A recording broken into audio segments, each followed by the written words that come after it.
I've been here, there, everywhere. This is the RV Show. Now, Bold Trailer and Caravan Repair Centre, they're in the Southern Shire in Sydney, and they're friends of the show, and they were really good because Jacqueline Bold from there talked to us recently about insurance, and I had some inquiries come through, and I thought I'll go over some of the little details again because it just makes so much sense. And they're really good people because they've won Repairer of the Year in 22, 23 and 24, so they know what they're doing.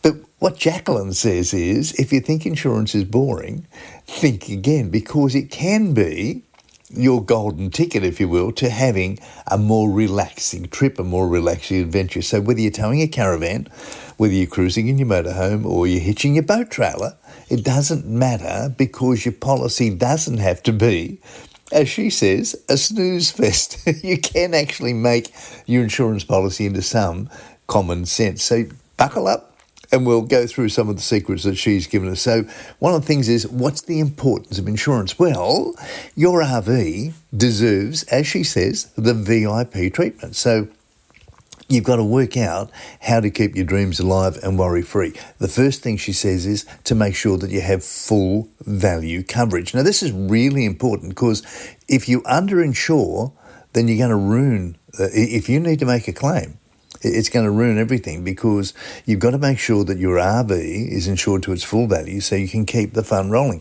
What happens is a lot of people will get a couple of quotes and their vehicle might be worth, let's use a round figure of $50,000, and they get their premium for $50,000, but they ask, if it was 45, how much would it be? And it might be 100 or 200 cheaper, and so they think, well, I'll save that 100 or 200. But if you need to make a claim, that 100 or 200 can become, out of your pocket, $5,000 because they're not going to pay you the 50, they're going to pay you the 45. So there's the difference. You saved $100 maybe, but insure it for its full value. And then one of the things she says is to separate the policies for your caravan and your car or your trailer. So your tow vehicle's insurance, that's the vehicle you're using to tow with, usually doesn't cover your caravan or your trailer. So you've got to save yourself that hassle and take out a dedicated insurance policy specifically for your trailer or caravan. I know that sounds like common sense, but some people think, well, they've got that caravan or whatever attached, and so it's insured under their car policy. No, it's not. No, it's not. So then you've got to cover for additional items. So if you've got solar panels, or maybe a specific awning, or your bike racks, or those add-ons, then you've got to make sure that maybe they need to be noted on your policy. They need to have a special inclusion. So if you miss them, you might miss out on the compensation if something goes wrong. And then there's how to understand your policy, because not all insurance policies are the same. So it's crucial. It's very, very crucial to familiarise the ins and outs of your coverage. And here's how to make sure that that's done. All you've got to do is read the product disclosure statement. That's your PDS, product disclosure statement. Every insurance policy will come with one. Every insurance quote will come with. So if you think of your PDS, that's your product disclosure statement, as your playbook, it outlines what's covered. It also outlines what's not, and it outlines the limits of your claim. So if you take the time to read it now, have your highlighter with you, and then you can mark. So if you've got different highlighters and you've got 3 different quotes, say, then you can mark in there in one colour for one policy, another insurance company, another colour, another insurance, and you can make sure, so make a list of the things that you want and see if they're covered. See if they're covered. That's just clever. Then you've got to keep detailed records because you've got to make the process smooth. The thing is that when you want to make a claim, the insurance company knows what they want to ask, and you need to have those answers. So that might be that you need to have the receipt that you actually bought whatever it was. If you've got a bike rack, they'll want to see, generally, the receipt. They'll also want to see photographs of it. Photographs, so that they know that you're not just making a claim for a bike rack that wasn't really there.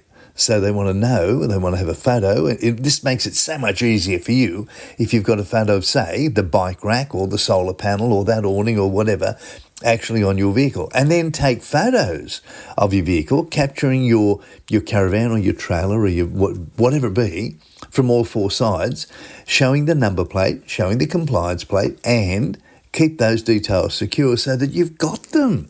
You've got them. There's no sense in trying to make a claim, because you're always agitated when you're making a claim, and it can take hours. It can take hours. I know I had to ring an insurance company recently.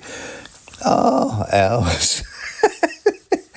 And you don't get anywhere. Just to get them to answer the phone is quite a challenge, because you're going through all their AI questions, and then you just end up listening to the same droning music for hours. It's horrible. And then you've got to have your ownership documentation for high-value items. So keep the photocopies of the receipts, of anything you've purchased, all of that, keep that all there. So that's good. And then when you make a claim, if there's an accident or a scratch or a scrape or an incident, so if you've got a scratch or a scrape on your caravan or trailer or whatever, and it's from a specific incident like hail damage or storm damage, then you might be able to just claim that on your insurance. So don't miss out on that and report it. But if you're out on the road, you might be able to just report it and stay on the road and then get it fixed up when you come back home again. And then you got storm damage. So Australia's storms, they can strike fast and they can leave chaos behind. And some storm-related incidents, you should consider making a claim. Again, if it's hail damage, because hailstorms might make your vehicle look really, really bad. You could have hail dents or cracked windows or holes through the awning or the roof or anything like that. So generally, they're 100% claimworthy, generally. Strong winds, that could blow your awning off or your hatches off, or, if you had a window open or something like that. So be aware of that. Tree damage can be a thing. So if a storm has toppled a branch, and that can cause serious damage or even harm. So that's something. Bushfire damage is something. Now, you don't have to necessarily suffer the damage from the fire. It might be from the smoke or the soot. So even if the flames never reach your caravan, smoke or soot can still leave behind serious damage again. So smoke damage may be covered by some of your insurance policies. So having insurance for your trailer, your caravan, it's essential. So make sure that you've got all those receipts ready. Make sure you've got all your photographs ready, so that when you make your claim, it is so much simpler.